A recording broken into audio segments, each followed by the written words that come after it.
Praise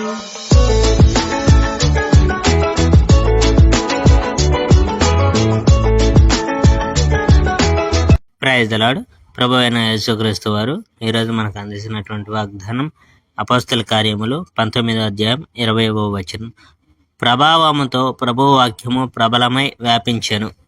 దేవుడు పౌలు ద్వారా ఎన్నో మహత్కార్యాలు చేశాడు. ప్రజలు అతడు తాకిన జేబు రుమాలను, తుండు గుడ్డల్ని తీసుకొని జబ్బుతో ఉన్న వాళ్ళ దగ్గరకు వెళ్ళేవాళ్ళు. వాటితో వాళ్ళ జబ్బులు నయమయ్యేవి, పట్టిన దెయ్యాలు వదిలిపోయేవి.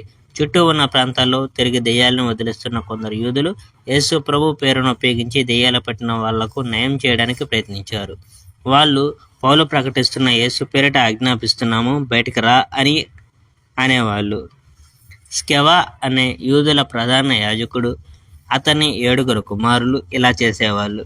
ఒకసారి ఆ దెయ్యం, యేసు ఎవరో నాకు తెలుసు, పౌరు ఎవరో నాకు తెలుసు, కానీ మీరెవరు అని అడిగింది. ఆ దెయ్యం పట్టినవాడు వాళ్ళ మీద పడి వాళ్ళను బాగా కొట్టాడు. వాళ్ళు రక్తం కాచుకుంటూ ఆ ఇల్లు వదిలి దిగంబరిగా పారిపోయారు. ఎఫెసులో నివసిస్తున్న యూదులకు, గ్రీకులకు ఈ విషయం తెలిసింది. వాళ్ళందరూ భయపడి యేసు ప్రభు నామాన్ని చాలా గౌరవించడం మొదలుపెట్టారు. ఇది జరిగాక చాలామంది తాము చేసిన వాటిని బహిరంగంగా ఒప్పుకోవడం మొదలుపెట్టారు. మంత్ర విద్య నేర్చిన కొందరు తమ గ్రంథాలని తెచ్చి అందరి సమక్షంలో వాటిని కాల్చివేశారు.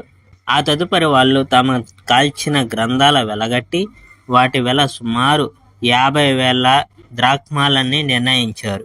ఈ విధంగా ప్రభు సందేశం బాగా వ్యాపించింది. దాని ప్రభావం అభివృద్ధి చెందుతూ వచ్చింది. Praise the Lord. May God bless our India.